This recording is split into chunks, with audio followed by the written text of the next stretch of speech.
Justin Trudeau ਨੇ ਅੱਜ ਕਿਹੜੀਆਂ ਗੱਲਾਂ ਕਹੀਆਂ ਇਸ ਦੇ ਬਾਰੇ ਦੱਸਾਂਗੇ। ਬ੍ਰਿਟਿਸ਼ ਕੋਲੰਬੀਆ ਦੇ ਲਈ ਵੀ ਵੈਨਕੂਵਰ ਪਹੁੰਚ ਕੇ ਜਸਟਿਨ ਟਰੂਡੋ ਨੇ ਕੀਤਾ ਐਲਾਨ। ਕੰਜ਼ਰਵੇਟਿਵ ਲੀਡਰ ਐਰੀਨ ਓਟੂਲ ਨੇ ਜਸਟਿਨ ਟਰੂਡੋ ਨੂੰ ਲਿਖੀ ਚਿੱਠੀ ਖੁਦਗਰਜ਼ ਕਹਿੰਦੇ ਹੋਏ ਹੋਰ ਕੀ ਲਾਏ ਇਲਜ਼ਾਮ ਦੱਸਾਂਗੇ। ਕੈਨੇਡਾ ਵਿੱਚ ਕੋਵਿਡ-19 ਟੀਕੇ ਨੂੰ ਕਈ ਥਾਵਾਂ ਦੇ ਲਈ ਲਾਜ਼ਮੀ ਕੀਤੇ ਜਾਣ ਤੇ ਟਰੂਡੋ ਹੋਏ ਹੋਰ ਸਖਤ, ਕਿਹਾ ਸਰਕਾਰੀ ਫੈਸਲਾ ਨਾ ਮੰਨਣ ਵਾਲਿਆਂ ਨੂੰ ਭੁਗਤਣੇ ਪੈਣਗੇ ਨਤੀਜੇ। ਜਗਮੀਤ ਸਿੰਘ ਨੇ ਅੱਜ ਜਸਟਿਨ ਟਰੂਡੋ ਤੇ ਨਿਸ਼ਾਨਾ ਸਾਧਦੇ ਹੋਏ ਆਪ ਕੀ ਕੀਤੇ ਵਾਅਦੇ, ਇਸ ਦੇ ਬਾਰੇ ਵੀ ਦੱਸਾਂਗੇ।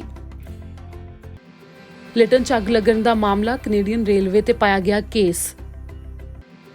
ਸਰੀ ਵਿੱਚ ਇੱਕ ਸੜਕ ਹਾਦਸਾ ਵਾਪਰਿਆ, ਪੁਲਿਸ ਨੇ ਦੱਸੀ ਜਾਣਕਾਰੀ। ਤਾਂ ਟੋਰਾਂਟੋ ਵਿੱਚ ਵੀ ਅੱਜ ਸੜਕ ਹਾਦਸੇ ਵਿੱਚ 18 ਸਾਲਾ ਨੌਜਵਾਨ ਦੀ ਮੌਤ। ਸਤਿ ਸ਼੍ਰੀ ਅਕਾਲ, ਸਵਾਗਤ ਹੈ ਤੁਹਾਡਾ ਸਾਰਿਆਂ ਦਾ। ਖਬਰਾਂ ਦੀ ਸ਼ੁਰੂਆਤ ਕਰਦੇ ਹਾਂ। ਜਸਟਿਨ ਟਰੂਡੋ ਚੋਣ ਪ੍ਰਚਾਰ ਦੇ ਵਾਸਤੇ ਬ੍ਰਿਟਿਸ਼ ਕੋਲੰਬੀਆ ਦੇ ਵਿੱਚ ਪਹੁੰਚੇ।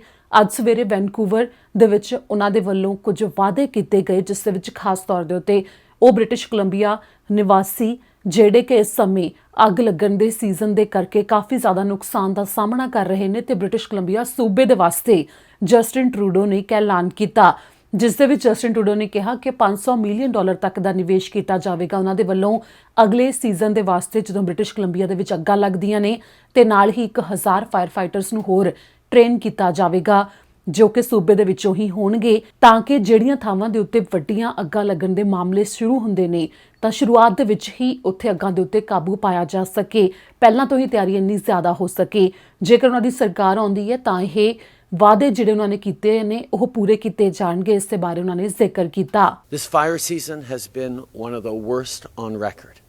It's clear we need more people and more resources to fight these wildfires and keep communities safe. So that's exactly what we're ready to deliver. A re-elected Liberal government will invest $500 million ahead of the next fire season for the firefighters and equipment provinces need. To begin with, we'll train at least 1,000 more firefighters in communities across the country who'll be able to mobilize right away when a major burn starts. ਇੱਕ ਪਾਸੇ Justin Trudeau ਨੇ British Columbia ਦੇ ਵਿੱਚ ਅੱਗਾਂ ਦੇ season ਦੇ ਵਾਸਤੇ ਇਹ ਵਾਅਦਾ ਕੀਤਾ, ਤਾਂ ਦੂਜੇ ਪਾਸੇ ਕੰਜ਼ਰਵੇਟਿਵ ਲੀਡਰ ਐਰੀਨ ਓਟੂਲ ਨੇ ਜਸਟਿਨ ਟਰੂਡੋ ਤੇ ਨਿਸ਼ਾਨੇ ਸਾਧੇ ਇੱਕ ਚਿੱਠੀ ਲਿਖੀ, ਜਿਸ ਦੇ ਵਿੱਚ ਬ੍ਰਿਟਿਸ਼ ਕੋਲੰਬੀਆ ਦੇ ਮੌਜੂਦਾ ਹਾਲਾਤ ਦੇ ਦੌਰਾਨ, ਜਿੱਥੇ ਇੱਕ ਪਾਸੇ ਲੋਕ ਆਪਣੇ ਘਰਾਂ ਨੂੰ ਬਚਾਉਣ ਦੇ ਵਾਸਤੇ ਤੇ ਨਾਲ ਹੀ ਆਪਣੀ ਜਾਨ ਨੂੰ ਬਚਾਉਣ ਦੇ ਵਾਸਤੇ ਘਰਾਂ ਨੂੰ ਖਾਲੀ ਕਰ ਰਹੇ ਨੇ ਤੇ ਕਾਫੀ ਸੰਘਰਸ਼ ਕਰ ਰਹੇ ਨੇ ਅੱਗਾਂ ਦੇ ਕਰਕੇ, ਤਾਂ ਅਜਿਹੇ ਵਿੱਚ ਉਹ ਰਾਜਨੀਤਿਕ ਆਗੂਆਂ ਦੇ ਬਾਰੇ ਕਿਵੇਂ ਸੋਚ ਸਕਦੇ ਨੇ, ਵੋਟਾਂ ਦੇ ਬਾਰੇ ਕਿਵੇਂ ਸੋਚ ਸਕਦੇ ਨੇ, ਇਹ ਸਵਾਲ ਕਰਦੇ ਹੋਏ ਐਰੀਨ ਓਟੂਲ ਨੇ ਜਸਟਿਨ ਟਰੂਡੋ ਦੇ ਉੱਤੇ ਨਿਸ਼ਾਨੇ ਸਾਧੇ ਤੇ ਕਿਹਾ ਕਿ ਉਹਨਾਂ ਨੇ ਖੁਦਗਰਜ਼ੀ ਦਿਖਾਈ ਹੈ ਅਜਿਹੇ ਵਿੱਚ, ਜਦੋਂ ਬ੍ਰਿਟਿਸ਼ ਕੋਲੰਬੀਆ ਨਿਵਾਸੀ ਅੱਗਾਂ ਦੇ ਨਾਲ ਜੂਝ ਰਹੇ ਨੇ ਤਾਂ ਉਸ ਮੌਕੇ ਵੋਟਾਂ ਦਾ ਐਲਾਨ ਕੀਤਾ ਹੈ, ਜਿਸ ਦੇ ਵਿੱਚ ਐਰੀਨ ਓਟੂਲ ਨੇ ਕਿਹਾ ਕਿ ਜੇਕਰ ਉਹਨਾਂ ਦੀ ਸਰਕਾਰ ਆਉਂਦੀ ਹੈ ਤਾਂ ਉਹਨਾਂ ਦੇ ਵੱਲੋਂ ਅਜਿਹਾ ਨਹੀਂ ਕੀਤਾ ਜਾਵੇਗਾ, ਸਗੋਂ ਆਪਣੇ ਆਪ ਤੋਂ ਪਹਿਲਾਂ ਜਿਹੜੇ ਕਿ ਬ੍ਰਿਟਿਸ਼ ਕੋਲੰਬੀਆ ਨਿਵਾਸੀ ਇਸ ਸਮੇਂ ਸੰਘਰਸ਼ ਕਰ ਰਹੇ ਨੇ ਤੇ ਨਾਲ ਹੀ ਹੋਰ ਦੇਸ਼ ਵਾਸੀ ਨੇ, ਉਹਨਾਂ ਦੇ ਬਾਰੇ ਸੋਚਿਆ ਜਾਵੇਗਾ। ਤਾਂ ਦੂਜੇ ਪਾਸੇ ਜਿਵੇਂ ਕਿ ਦੇਸ਼ ਦੇ ਵਿੱਚ ਹੀ ਜਹਾਜ਼ ਦੇ ਵਿੱਚ ਜੇਕਰ ਕਿਸੇ ਨੇ ਸਫ਼ਰ ਕਰਨਾ ਹੈ, ਰੇਲ ਗੱਡੀ ਦਾ ਸਫ਼ਰ ਕਰਨਾ ਹੈ, ਤਾਂ ਉਹਨਾਂ ਦੇ ਵਾਸਤੇ ਤੇ ਸਰਕਾਰੀ ਕਾਮਿਆਂ ਦੇ ਵਾਸਤੇ ਜਿਵੇਂ ਕਿ ਟੀਕਿਆਂ ਨੂੰ ਲਾਜ਼ਮੀ ਕਰ ਦਿੱਤਾ ਗਿਆ, ਇਹ ਕੈਨੇਡਾ ਸਰਕਾਰ ਨੇ ਐਲਾਨ ਕੀਤਾ ਸੀ। ਤਾਂ ਇਸ ਦੇ ਬਾਰੇ ਜਸਟਿਨ ਟਰੂਡੋ ਨੇ ਕਿਹਾ ਕਿ ਉਹਨਾਂ ਦਾ ਫੈਸਲਾ ਟੱਲ ਹੈ, ਜਿਸ ਦੇ ਵਿੱਚ ਜਸਟਿਨ ਟਰੂਡੋ ਨੇ ਕਿਹਾ ਕਿ ਜੇਕਰ ਕਿਸੇ ਦੇ ਵੱਲੋਂ ਅਜਿਹਾ ਨਹੀਂ ਕੀਤਾ ਜਾਂਦਾ ਕਿ ਜੇਕਰ ਉਹ ਕੋਵਿਡ-19 ਦੇ ਟੀਕੇ ਨਹੀਂ ਲਗਵਾਉਂਦੇ ਤੇ ਉਹ ਸਰਕਾਰੀ ਨੌਕਰੀ ਵੀ ਕਰ ਰਹੇ ਨੇ ਫੈਡਰਲ ਸਰਕਾਰ ਦੇ ਵਾਸਤੇ, ਤਾਂ ਇਸ ਵਾਸਤੇ ਉਹਨਾਂ ਨੂੰ ਨਤੀਜੇ ਭੁਗਤਣੇ ਪੈ ਸਕਦੇ ਨੇ। ਉਹ ਨਤੀਜੇ ਕੀ ਹੋਣਗੇ ਇਸ ਦੇ ਬਾਰੇ ਤਾਂ ਹਜੇ ਜ਼ਿਕਰ ਨਹੀਂ ਕੀਤਾ ਗਿਆ, ਪਰ ਕਾਫੀ ਸਖਤੀ ਦੇ ਨਾਲ ਜਸਟਿਨ ਟਰੂਡੋ ਨੇ ਕਿਹਾ ਕਿ ਟੀਕੇ ਲਗਵਾਉਣੇ ਲਾਜ਼ਮੀ ਹੋਣਗੇ ਉਹਨਾਂ ਦੇ ਵਾਸਤੇ, ਤੇ ਇਸ ਦੇ ਨਾਲ ਹੀ ਸਿਰਫ ਜਿਨ੍ਹਾਂ ਨੂੰ ਸਿਹਤ ਪੱਖੋਂ ਕੋਈ ਛੋਟ ਮਿਲੀ ਹੋਈ ਹੈ ਕਿ ਉਹ ਕਿਸੇ ਬਿਮਾਰੀ ਨਾਲ ਜੂਝ ਰਹੇ ਨੇ ਤਾਂ ਕੋਵਿਡ-19 ਦਾ ਟੀਕਾ ਨਹੀਂ ਲਗਵਾ ਸਕਦੇ, ਸਿਰਫ ਉਹਨਾਂ ਨੂੰ ਛੋਟ ਹੋਵੇਗੀ। ਬਾਕੀ ਸਾਰਿਆਂ ਨੂੰ ਜੇਕਰ ਹਵਾਈ ਸਫ਼ਰ ਕਰਨਾ ਹੈ, ਰੇਲ ਗੱਡੀ ਦਾ ਸਫ਼ਰ ਕਰਨਾ ਹੈ ਦੇਸ਼ ਦੇ ਵਿੱਚ ਵੀ, ਤਾਂ ਕੋਵਿਡ-19 ਦੇ ਟੀਕੇ ਲਾਜ਼ਮੀ ਨੇ ਉਹਨਾਂ ਦੇ ਵਾਸਤੇ। ਤਾਂ ਉਧਰ ਜਗਮੀਤ ਸਿੰਘ ਨੇ ਬਰਨਬੀ ਦੇ ਵਿੱਚ ਪਹੁੰਚ ਕੇ ਅੱਜ ਹਾਊਸਿੰਗ ਦੇ ਬਾਰੇ ਐਲਾਨ ਕੀਤਾ। ਕਿਹੜੀਆਂ ਗੱਲਾਂ ਕਹੀਆਂ ਨੇ ਉਹ ਤੁਹਾਨੂੰ ਦੱਸਦੇ ਹਾਂ। ਜਗਮੀਤ ਸਿੰਘ ਨੇ ਅੱਜ ਬਰਨਬੀ ਦੇ ਵਿੱਚ ਵਾਅਦਾ ਕੀਤਾ ਕਿ ਜੇਕਰ ਉਹਨਾਂ ਦੀ ਸਰਕਾਰ ਆਉਂਦੀ ਹੈ ਤਾਂ ਕੈਨੇਡਾ ਦੀ ਹਾਊਸਿੰਗ ਮਾਰਕੀਟ ਦੇ ਵਿੱਚ ਵੱਡਾ ਨਿਵੇਸ਼ ਕੀਤਾ ਜਾਵੇਗਾ, ਤਾਂ ਕਿ ਜਿਹੜੇ ਕਿ ਨੌਜਵਾਨ ਕੈਨੇਡਾ ਵਾਸੀ ਨੇ ਤੇ ਪਰਿਵਾਰ ਨੇ ਉਹ ਰਹਿਣ ਦੇ ਵਾਸਤੇ ਇੱਕ ਵਧੀਆ ਘਰ ਖਰੀਦ ਸਕਣ, ਜਿਸ ਦੇ ਵਾਸਤੇ ਉਹਨਾਂ ਨੇ ਆਪਣਾ ਅਨੁਭਵ ਸਾਂਝਾ ਕੀਤਾ ਗੱਲਬਾਤ ਦਾ ਕਿ ਉਹਨਾਂ ਨੂੰ ਨੌਜਵਾਨ ਕੈਨੇਡਾ ਵਾਸੀ ਤੇ ਨਾਲ ਹੀ ਉਹਨਾਂ ਦੇ ਮਾਪਿਆਂ ਤੋਂ ਸੁਣਨ ਨੂੰ ਮਿਲਦਾ ਹੈ ਕਿ ਉਹ ਕਾਫੀ ਚਿੰਤਾ ਵਿੱਚ ਰਹਿੰਦੇ ਨੇ ਕਿ ਉਹ ਇੱਕ ਵਧੀਆ ਘਰ ਨਹੀਂ ਲੈ ਸਕਦੇ, ਤੇ ਨਾਲ ਹੀ ਕਿਰਾਇਆ ਦੇਣਾ ਵੀ ਉਹਨਾਂ ਦੇ ਲਈ ਕਾਫੀ ਜ਼ਿਆਦਾ ਮੁਸ਼ਕਲ ਹੈ ਕਿਉਂਕਿ ਰੇਟ ਇਸ ਸਮੇਂ ਕਾਫੀ ਜ਼ਿਆਦਾ ਉੱਪਰ ਨੇ। ਇਸ ਮੌਕੇ ਜਗਮੀਤ ਸਿੰਘ ਨੇ ਇਲਜ਼ਾਮ ਲਾਉਂਦੇ ਹੋਏ ਜਸਟਿਨ ਟਰੂਡੋ ਦੇ ਬਾਰੇ ਕਿਹਾ ਕਿ ਉਹਨਾਂ ਨੇ ਕਿਰਾਏ ਨੂੰ ਤੇ ਨਾਲ ਹੀ ਘਰਾਂ ਦੇ ਰੇਟ ਨੂੰ ਬਹੁਤ ਜ਼ਿਆਦਾ ਉੱਪਰ ਜਾਣ ਦੇ ਵਿੱਚ ਇਜਾਜ਼ਤ ਦਿੱਤੀ ਕਿ ਵੈਨਕੂਵਰ ਦੇ ਅੰਦਰ 1 ਸਾਲ ਦੇ ਵਿੱਚ 20% ਤੋਂ ਵੱਧ ਕਿਰਾਏ ਤੇ ਘਰਾਂ ਦੇ ਰੇਟ ਉੱਪਰ ਚਲੇ ਗਏ। ਜਦੋਂ ਅੱਜ ਜਗਮੀਤ ਸਿੰਘ ਨੇ ਸਵੇਰੇ ਇਹ ਐਲਾਨ ਕੀਤਾ ਤਾਂ ਇਸ ਮੌਕੇ ਉਹਨਾਂ ਦੇ ਨਾਲ ਬਰਨਮੀ ਨਾਰਥ ਤੋਂ ਕੈਂਡੀਡੇਟ ਜਿਮ ਹੈਂਸਨ ਵੀ ਮੌਜੂਦ ਸਨ, ਜਿਸ ਦੇ ਵਿੱਚ ਇਹ ਕਿਹਾ ਗਿਆ ਕਿ ਜੇਕਰ ਐਨਡੀਪੀ ਦੀ ਸਰਕਾਰ ਆਉਂਦੀ ਹੈ ਤਾਂ ਆਉਂਦੇ 10 ਸਾਲ ਦੇ ਵਿੱਚ 5 ਲੱਖ ਅਫੋਰਡੇਬਲ ਘਰ ਨਵੇਂ ਬਣਾਏ ਜਾਣਗੇ। ਤਾਂ ਦੂਜੇ ਪਾਸੇ ਜਿਵੇਂ ਤੁਹਾਨੂੰ ਪਹਿਲਾਂ ਵੀ ਜਾਣਕਾਰੀ ਦਿੱਤੀ ਸੀ ਕਿ ਬ੍ਰਿਟਿਸ਼ ਕੋਲੰਬੀਆ ਦੇ ਲਿਟਨ ਭਾਈਚਾਰੇ ਵਿੱਚ ਜਿੱਥੇ ਕਿ ਸਭ ਤੋਂ ਜ਼ਿਆਦਾ ਤੇਜ਼ ਗਰਮੀ ਪੈਣ ਦਾ ਰਿਕਾਰਡ ਵੀ ਟੁੱਟਿਆ ਸੀ, ਉੱਥੇ ਭਿਆਨਕ ਅੱਗ ਲੱਗੀ ਜਿਸ ਦੇ ਕਰਕੇ ਇੰਨਾ ਜ਼ਿਆਦਾ ਨੁਕਸਾਨ ਹੋਇਆ ਕਿ ਵੱਡੀ ਗਿਣਤੀ ਘਰ ਸੜ ਗਏ ਤੇ ਨਾਲ ਹੀ ਵਪਾਰ ਸੜ ਗਏ ਤੇ ਉੱਥੇ 2 ਮੌਤਾਂ ਵੀ ਹੋਈਆਂ। ਤੇ ਇਸ ਤੋਂ ਬਾਅਦ ਹੁਣ ਰੇਲਵੇ ਦੇ ਉੱਤੇ ਕੈਨੇਡੀਅਨ ਪੈਸੀਫਿਕ ਤੇ ਕੈਨੇਡੀਅਨ ਨੈਸ਼ਨਲ ਰੇਲਵੇ ਦੇ ਉੱਤੇ ਕੇਸ ਪਾਇਆ ਗਿਆ ਕਿ ਇਹ ਪੂਰਾ ਮਾਮਲਾ ਤੁਹਾਨੂੰ ਦੱਸਦੇ ਹਾਂ। ਬ੍ਰਿਟਿਸ਼ ਕੋਲੰਬੀਆ ਦੇ ਲਿਟਨ ਭਾਈਚਾਰੇ ਵਿੱਚ ਜੋ ਅੱਗ ਲੱਗਣ ਦਾ ਮਾਮਲਾ ਸਾਹਮਣੇ ਆਇਆ ਸੀ, ਉਸ ਦੇ ਵਿੱਚ ਉੱਥੋਂ ਦੀ ਇੱਕ ਸਾਬਕਾ ਵਸਨੀਕ ਨੇ ਕੈਨੇਡੀਅਨ ਪੈਸੀਫਿਕ ਤੇ ਕੈਨੇਡੀਅਨ ਨੈਸ਼ਨਲ ਰੇਲਵੇ ਕੰਪਨੀਆਂ ਦੇ ਉੱਤੇ ਕੇਸ ਪਾ ਦਿੱਤਾ ਹੈ, ਜਿਸ ਦੇ ਵਿੱਚ ਦਾਅਵਾ ਕੀਤਾ ਗਿਆ ਹੈ ਕਿ ਉਹਨਾਂ ਦੀ ਅਣਗਹਿਲੀ ਦੇ ਕਰਕੇ ਹੋਇਆ ਕਿ ਉਸ ਸਾਰੇ ਭਾਈਚਾਰੇ ਨੂੰ ਅੱਗ ਲੱਗ ਗਈ। ਦਰਅਸਲ ਜੂਨ 30 ਦੇ ਦਿਨ ਇਹ ਅੱਗ ਲੱਗਣ ਦਾ ਮਾਮਲਾ ਸਾਹਮਣੇ ਆਇਆ ਸੀ, ਜਿਸ ਦੇ ਵਿੱਚ ਜ਼ਿਆਦਾਤਰ ਘਰ ਤੇ ਨਾਲ ਹੀ ਵਪਾਰ ਪੂਰੇ ਭਾਈਚਾਰੇ ਵਿੱਚ ਸੜ ਕੇ ਸੁਆਹ ਹੋ ਗਏ ਸਨ।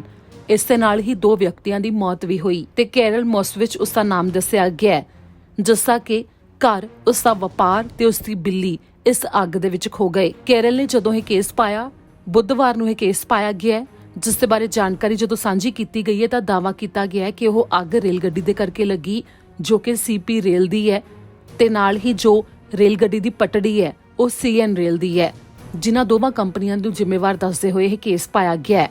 ਜਿਸ ਦਿਨ ਲਿਟਨ ਭਾਈਚਾਰੇ ਵਿੱਚ ਇਹ ਅੱਗ ਲੱਗੀ ਸੀ ਉਸ ਤੋਂ 1 ਦਿਨ ਪਹਿਲਾਂ ਉੱਥੇ ਤਾਪਮਾਨ 49.6 ਡਿਗਰੀ ਸੈਲਸੀਅਸ ਤੱਕ ਪਹੁੰਚ ਗਿਆ ਸੀ। ਇਹ ਸਿਰਫ ਅਜੇ ਕੇਸ ਪਾਇਆ ਗਿਆ ਹੈ, ਇਸ ਦੇ ਉੱਤੇ ਅਦਾਲਤ ਨੇ ਕੋਈ ਫੈਸਲਾ ਨਹੀਂ ਸੁਣਾਇਆ।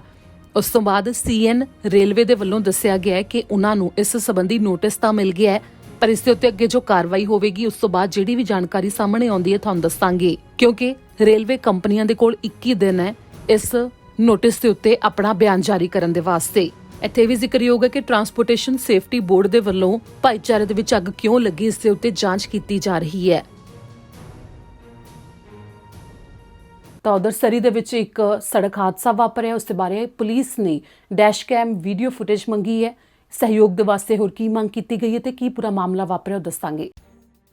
ਸਰੀ ਆਰਸੀਐਮਪੀ ਨੇ ਇੱਕ ਮਾਮਲੇ ਦੀ ਜਾਂਚ ਵਾਸਤੇ ਸਹਿਯੋਗ ਦੀ ਮੰਗ ਕੀਤੀ ਹੈ, ਜਿਸ ਦੇ ਵਿੱਚ ਉਹਨਾਂ ਨੇ ਜਾਣਕਾਰੀ ਸਾਂਝੀ ਕੀਤੀ ਕਿ 2 ਵਾਹਨ ਆਪਸ ਦੇ ਵਿੱਚ ਟਕਰਾਏ, ਜਿਸ ਤੋਂ ਬਾਅਦ ਇੱਕ ਮੋਟਰਸਾਈਕਲ ਚਾਲਕ ਕਾਫੀ ਗੰਭੀਰ ਰੂਪ 'ਚ ਜ਼ਖਮੀ ਹੋ ਗਿਆ। ਅਗਸਤ 13, 2021 ਸ਼ਾਮੀ 4:43 ਦੇ ਕਰੀਬ ਦਾ ਇਹ ਮਾਮਲਾ ਹੈ। ਸਰੀ ਆਰਸੀਐਮਪੀ ਅਧਿਕਾਰੀਆਂ ਨੇ ਦੱਸਿਆ ਕਿ ਉਹਨਾਂ ਨੂੰ ਜਾਣਕਾਰੀ ਮਿਲੀ ਕਿ ਇੱਕ ਕਾਲੇ ਰੰਗ ਦੀ ਡੌਜ ਚਾਰਜਰ ਗੱਡੀ ਤੇ ਇੱਕ ਡੁਕਾਟੀ ਮੋਟਰਸਾਈਕਲ ਦੋਵਾਂ ਦਰਮਿਆਨ ਟੱਕਰ ਹੋਈ ਹੈ। ਇਸ ਦੇ ਬਾਰੇ ਉਹਨਾਂ ਨੂੰ ਪਤਾ ਲੱਗਿਆ 70A ਐਵੇਨਿਊ ਤੇ ਕਿੰਗ ਜਾਰਜ ਬੁਲੇਵਾਰਡ ਦੇ ਉੱਤੇ, ਜਿਸ ਤੋਂ ਬਾਅਦ ਤੁਰੰਤ ਮੋਟਰਸਾਈਕਲ ਚਾਲਕ ਨੂੰ ਹਸਪਤਾਲ ਲਿਜਾਇਆ ਗਿਆ, ਜਿਸ ਦੀ ਹਾਲਤ ਖਤਰੇ ਵਾਲੀ ਬਣੀ ਹੋਈ ਹੈ। ਤੇ ਉਸ ਤੋਂ ਬਾਅਦ ਡੌਜ ਚਾਰਜਰ ਗੱਡੀ ਦਾ ਡਰਾਈਵਰ ਮੌਕੇ ਦੇ ਉੱਤੇ ਹੀ ਮੌਜੂਦ ਰਿਹਾ, ਜਿਸ ਦੇ ਵੱਲੋਂ ਜਾਂਚ ਵਾਸਤੇ ਪੁਲਿਸ ਨੂੰ ਸਹਿਯੋਗ ਵੀ ਦਿੱਤਾ ਜਾ ਰਿਹਾ ਹੈ। ਪੁਲਿਸ ਨੇ ਕਿਹਾ ਕਿ ਉਸ ਖੇਤਰ ਦੇ ਵਿੱਚ ਜਿਵੇਂ ਕਿ ਆਵਾਜਾਈ ਕਾਫੀ ਜ਼ਿਆਦਾ ਹੁੰਦੀ ਹੈ ਤਾਂ ਉੱਥੇ ਤੋਂ ਉਸ ਸਮੇਂ ਜਿਹੜਾ ਵੀ ਵਿਅਕਤੀ ਲੰਘਿਆ ਹੋਵੇ ਤੇ ਜੇਕਰ ਉਸ ਦੇ ਕੋਲ ਗੱਡੀ ਦੀ ਡੈਸ਼ ਕੈਮ ਫੁਟੇਜ ਹੋਵੇ ਤਾਂ ਪੁਲਿਸ ਦੇ ਨਾਲ ਸਾਂਝੀ ਜ਼ਰੂਰ ਕੀਤੀ ਜਾਵੇ। ਸਰੀ ਕ੍ਰਿਮੀਨਲ ਕੋਲੀਜਨ ਇਨਵੈਸਟੀਗੇਸ਼ਨ ਟੀਮ ਮਾਮਲੇ ਦੀ ਜਾਂਚ ਕਰ ਰਹੀ ਹੈ, ਜਿਸ ਦੇ ਬਾਰੇ ਜਾਣਕਾਰੀ ਦੇਣ ਵਾਸਤੇ ਸਰੀ ਆਰਸੀਐਮਪੀ ਦੇ ਨਾਲ ਸੰਪਰਕ ਕੀਤਾ ਜਾ ਸਕਦਾ ਹੈ। ਟੋਰਾਂਟੋ ਵਿੱਚ ਅੱਜ ਸ਼ਾਮ ਨੂੰ ਇੱਕ ਭਿਆਨਕ ਹਾਦਸਾ ਵਾਪਰਿਆ, ਜਿਸ ਦੇ ਵਿੱਚ ਇੱਕ 18 ਸਾਲ ਦੇ ਨੌਜਵਾਨ ਦੀ ਜਾਨ ਚਲੀ ਗਈ। ਇਹ ਹਾਦਸਾ ਕਿਵੇਂ ਵਾਪਰਿਆ ਤੁਹਾਨੂੰ ਦੱਸਦੇ ਹਾਂ। ਟੋਰਾਂਟੋ ਤੋਂ ਇੱਕ ਮਾਮਲਾ ਸਾਹਮਣੇ ਆਇਆ ਜਿੱਥੇ ਕਿ ਇੱਕ 18 ਸਾਲ ਦਾ ਨੌਜਵਾਨ ਜੋ ਕਿ ਸਾਈਕਲ ਚਲਾ ਰਿਹਾ ਸੀ, ਬੁੱਧਵਾਰ ਨੂੰ ਸ਼ਾਮ ਦੇ ਸਮੇਂ ਉਸ ਦੇ ਨਾਲ ਇੱਕ ਹਾਦਸਾ ਵਾਪਰਿਆ ਕਿ ਡੰਪ ਟਰੱਕ ਡਾਊਨਟਾਊਨ ਟੋਰਾਂਟੋ ਵਿੱਚ ਉਸ ਦੇ ਨਾਲ ਟਕਰਾ ਗਿਆ, ਜਿਸ ਤੋਂ ਬਾਅਦ ਉਸ ਨੌਜਵਾਨ ਨੇ ਦਮ ਤੋੜ ਦਿੱਤਾ। ਐਮਰਜੈਂਸੀ ਟੀਮ ਨੇ ਜਾਣਕਾਰੀ ਦਿੱਤੀ ਕਿ ਉਹਨਾਂ ਨੂੰ ਐਵੇਨਿਊ ਰੋਡ ਨੇੜੇ ਇੰਟਰਸੈਕਸ਼ਨ ਦੇ ਕੋਲ ਬੁਲਾਇਆ ਗਿਆ।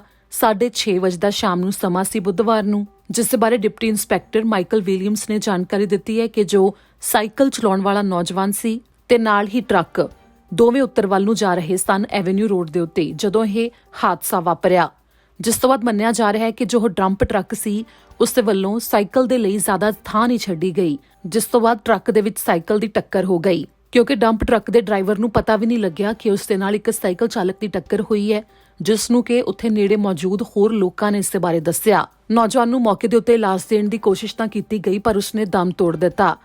ਜਿਸ ਤੋਂ ਬਾਅਦ ਅਧਿਕਾਰੀਆਂ ਨੇ ਕਿਹਾ ਕਿ 50 ਸਾਲਾ ਡਰਾਈਵਰ ਜੋ ਕਿ ਟਰੱਕ ਚਲਾ ਰਿਹਾ ਸੀ, ਉਹ ਮੌਕੇ ਦੇ ਉੱਤੇ ਹੀ ਰਿਹਾ ਤੇ ਪੁਲਿਸ ਨੂੰ ਇਸ ਜਾਂਚ ਦੇ ਵਿੱਚ ਸਹਿਯੋਗ ਦੇ ਰਿਹਾ ਸੀ। ਹਜੇ ਇਸ ਮਾਮਲੇ ਦੇ ਉੱਤੇ ਜਾਂਚ ਚੱਲ ਰਹੀ ਹੈ ਕਿ ਆਖਿਰ ਉਸ ਡਰਾਈਵਰ ਦੇ ਉੱਤੇ ਮਾਮਲਾ ਦਰਜ ਕੀਤਾ ਜਾਣਾ ਹੈ ਜਾਂ ਨਹੀਂ। ਪੁਲਿਸ ਅਧਿਕਾਰੀਆਂ ਨੇ ਕਿਹਾ ਕਿ ਜੇਕਰ ਇਸ ਦੇ ਬਾਰੇ ਕਿਸੇ ਹੋਰ ਨੂੰ ਕੋਈ ਜਾਣਕਾਰੀ ਹੋਵੇ ਤਾਂ ਉਹਨਾਂ ਦੇ ਨਾਲ ਜਾਣਕਾਰੀ ਸਾਂਝੀ ਕੀਤੀ ਜਾ ਸਕਦੀ ਹੈ। ਜੋ ਕਿ ਡੰਪ ਟਰੱਕ ਸੀ, ਉਹ ਸੀਮੈਂਟ ਟਰੱਕ ਸੀ, ਜਿਸ ਦੇ ਬਾਰੇ ਜਾਣਕਾਰੀ ਦਿੱਤੀ ਗਈ ਹੈ। ਅੱਗੇ ਹੈ ਕਿ ਕੈਨੇਡਾ ਦੇ ਇਮੀਗ੍ਰੇਸ਼ਨ ਵਿਭਾਗ ਨੇ ਤਾਜ਼ਾ ਡਰਾਅ ਕੱਢਿਆ। ਪੀਐਨਪੀ ਜਿਨ੍ਹਾਂ ਦੀ ਇਹ ਪਹਿਲਾਂ ਤੋਂ ਅਪਰੂਵ ਹੈ, ਉਹਨਾਂ ਦੇ ਵਾਸਤੇ ਡਰਾਅ ਕੱਢਿਆ ਗਿਆ, ਜਿਨ੍ਹਾਂ ਨੂੰ ਇਨਵੀਟੇਸ਼ਨ ਪੀਆਰ ਦੇ ਵਾਸਤੇ ਭੇਜੇ ਗਏ ਨੇ। ਕੈਨੇਡਾ ਇਮੀਗ੍ਰੇਸ਼ਨ ਵਿਭਾਗ ਨੇ ਐਕਸਪ੍ਰੈਸ ਐਂਟਰੀ ਤਹਿਤ ਇੱਕ ਤਾਜ਼ਾ ਡਰਾਅ ਕੱਢਿਆ, ਜਿਸ ਦੇ ਵਿੱਚ 463 ਜਣਿਆਂ ਨੂੰ ਇਨਵੀਟੇਸ਼ਨ ਭੇਜੇ ਗਏ ਨੇ ਪੀਆਰ ਦੇ ਵਾਸਤੇ। ਅਗਸਤ 18 ਨੂੰ ਇਹ ਡਰਾਅ ਨਿਕਲਿਆ, ਜਿਸ ਦੇ ਵਿੱਚ ਜਿਨ੍ਹਾਂ ਨੂੰ ਇਹ ਇਨਵੀਟੇਸ਼ਨ ਗਏ ਨੇ ਉਹਨਾਂ ਦੇ ਵਾਸਤੇ ਘੱਟੋ ਘੱਟ CRS ਸਕੋਰ 751 ਤੱਕ ਰਿਹਾ। ਦਰਅਸਲ ਇਹ ਉਹਨਾਂ ਦੇ ਵਾਸਤੇ ਗਏ ਨੇ ਜਿਨ੍ਹਾਂ ਦੀ PNP ਪਹਿਲਾਂ ਤੋਂ ਅਪਰੂਵ ਹੈ, ਜਿਸ ਦੇ ਵਾਸਤੇ ਜਾਣਕਾਰੀ ਜੋ ਇਮੀਗ੍ਰੇਸ਼ਨ ਵਿਭਾਗ ਨੇ ਦਿੱਤੀ ਹੈ, ਜਿਸ ਦੇ ਵਿੱਚ 600 ਪੁਆਇੰਟ ਤਾਂ ਉਹਨਾਂ ਦੇ ਪਹਿਲਾਂ ਹੀ ਬਣ ਜਾਂਦੇ ਨੇ ਜਿਨ੍ਹਾਂ ਦੀ PNP ਅਪਰੂਵ ਹੋ ਜਾਂਦੀ ਹੈ, ਤੇ ਬਾਕੀ ਫਿਰ ਯੋਗਤਾ ਨੂੰ ਪੂਰਾ ਕੀਤੇ ਜਾਣ ਤੋਂ ਬਾਅਦ ਅੱਗੇ ਉਹਨਾਂ ਦੇ ਪੁਆਇੰਟ ਬਣਦੇ ਨੇ। ਜੋ ਪਿਛਲੀ ਵਾਰ ਡਰਾਅ ਨਿਕਲਿਆ ਸੀ PNP ਤਹਿਤ, ਉਸ ਦੇ ਲਈ 760 ਤੱਕ ਘੱਟੋ ਘੱਟ ਸਕੋਰ ਗਿਆ ਸੀ, ਜਿਸ ਦੇ ਵਿੱਚ PR ਦੇ ਲਈ ਇਨਵੀਟੇਸ਼ਨ ਭੇਜੇ ਗਏ। ਸਾਲ 2021 ਵਿੱਚ ਹੁਣ ਤੱਕ ਕੈਨੇਡਾ ਦਾ ਇਮੀਗ੍ਰੇਸ਼ਨ ਵਿਭਾਗ 16 ਅਜਿਹੇ ਡਰਾਅ ਕੱਢ ਚੁੱਕਿਆ, ਜਿਸ ਦੇ ਵਿੱਚ PNP ਜਿਨ੍ਹਾਂ ਦੀ ਅਪਰੂਵ ਹੈ ਉਹਨਾਂ ਨੂੰ PR ਦੇ ਵਾਸਤੇ ਇਨਵੀਟੇਸ਼ਨ ਭੇਜੇ ਜਾ ਰਹੇ ਨੇ। ਇਸ ਤੋਂ ਇਲਾਵਾ ਸਿਰਫ ਕੈਨੇਡੀਅਨ ਐਕਸਪੀਰੀਅੰਸ ਕਲਾਸ ਵਾਲਿਆਂ ਦੇ ਵਾਸਤੇ PR ਦੇ ਲਈ ਇਨਵੀਟੇਸ਼ਨ ਫਿਲਹਾਲ ਇਸ ਸਾਲ ਦੇ ਵਿੱਚ ਭੇਜੇ ਜਾ ਰਹੇ ਨੇ, ਜਿਸ ਦੇ ਵਿੱਚ ਕੋਸ਼ਿਸ਼ ਇਹ ਕੀਤੀ ਜਾ ਰਹੀ ਹੈ ਕਿ ਜਿਹੜੇ ਕੈਨੇਡਾ ਵਿੱਚ ਪਹਿਲਾਂ ਤੋਂ ਮੌਜੂਦ ਨੇ ਉਹਨਾਂ ਦੀ PR ਦੀ ਪ੍ਰਕਿਰਿਆ ਚਲਾਈ ਜਾਵੇ। ਇਸ ਦੇ ਨਾਲ ਹੀ ਅੱਜ ਦੇ ਇਸ ਬੁਲੇਟਿਨ ਵਿੱਚ ਇੰਨਾ ਹੀ। ਮੈਨੂੰ ਦਿਓ ਇਜਾਜ਼ਤ। ਸਤਿ ਸ਼੍ਰੀ ਅਕਾਲ।